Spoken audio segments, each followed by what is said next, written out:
Hai, Assalamualaikum. Jom hari ni saya nak share resepi kerabu kaki ayam hok saya dapat resepi ni semasa saya sambung tingkat tener dekat sebuah bandar di Thailand satu masa dulu.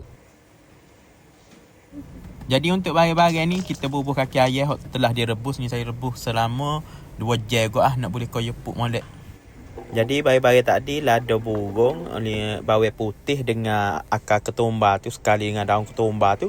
Blend lah. Ni blend ni kita masuk sekali gula sial. Lepas tu kena masuk juga sekali dengan kicap ikan. Okey. Kicap ikan ni saya pakai hot cak doping tu, ya, ada cak doping. Boleh pakai tu lah. Ni saya guna untuk ni menggunakan 2 senduk. Saya bubur 2 senduk kicap ikan ni. Lepas tu gagal kena sikit lah sebabnya kicap ikan ni dia masing dah. Jadi untuk banyak ni saya guna 2 sudu gula. Lepas tu serbuk perasa sedikit. Lepas tu masuk cukur lah. Masuk cukur ni untuk dia rasa masing-masing sikit. Jadi bagi kita blend tadi, kita car dalam ni. Kita buah dalam tu. Jadi untuk hiasan pula, saya potong tomato ni, potong nipis gini. Tomato, bawang merah besar. Lepas tu lada merah besar. Yang terpotong tu untuk hiasan lah tu. Jadi hiasan ni kita masuk dalam tu, kita gaul-gaul sekali. Supaya dia sebati molek.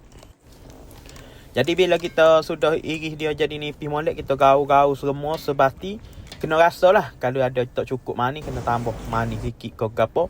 Lepas tu akhir sekali perah asal 5 kasturi. Tak ada kasturi, pakai 5 nipis biasa pun boleh.